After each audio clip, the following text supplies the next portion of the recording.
It always starts quietly, almost too quietly to notice. A moment when a society realizes the loudest voices no longer speak for the largest group. The extremes keep shouting, the moderates keep whispering, and somewhere in between, the public conversation bends into a funhouse mirror. In that warped reflection, disagreement begins to look like hostility, nuance starts to resemble betrayal, and anyone who refuses to join the daily outrage chorus is treated as if they've broken some unwritten moral code. What makes it stranger is how ordinary most people actually are. They don't live at the edges. They don't wake up ready for ideological combat. They go to work, raise families, try to stay informed, and carry a mix of beliefs that don't fit neatly into any box. Yet the national conversation paints them as if they barely exist. The spotlight swings toward the most dramatic voices, the most emotional reactions,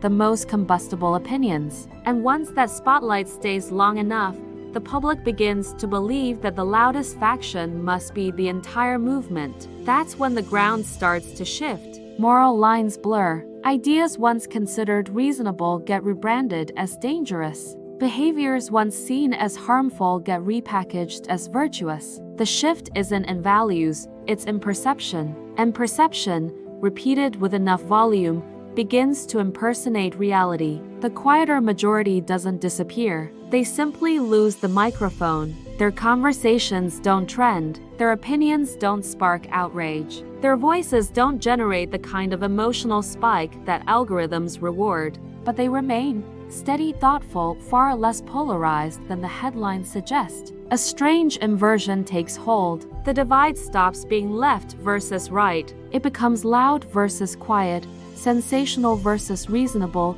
amplified versus ignored. And as long as that imbalance holds, the public will keep mistaking volume for consensus and extremism for identity. But something else sits beneath the surface, something rarely acknowledged. People begin to self-censor, not because they've changed their beliefs, but because they've learned the cost of expressing them. They watch others get punished for nuance. They see how quickly a misinterpreted sentence can become a digital scar. So, they retreat into silence, not out of fear, but out of exhaustion. They choose peace over participation. Meanwhile, the extremes grow louder, convinced their echo chamber is the entire world. They mistake amplification for agreement. They confuse attention with legitimacy. And the cycle continues, each side convinced the other is growing stronger, when in reality, both are drifting further from the center where most people still quietly stand.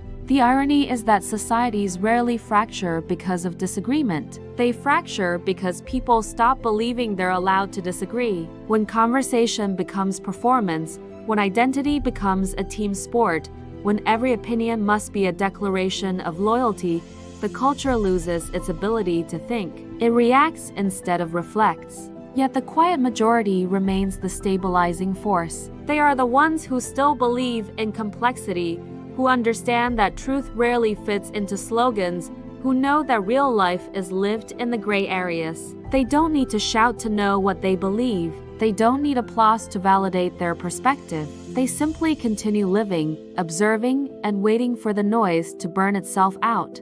And eventually, it always does. Outrage is a fire that consumes its own fuel. Extremes collapse under the weight of their own certainty, but the center endures, patient and unshaken, ready to rebuild the conversation once the shouting fades. Until then, the mirror remains distorted, but the people reflected in it are far more balanced than the image suggests.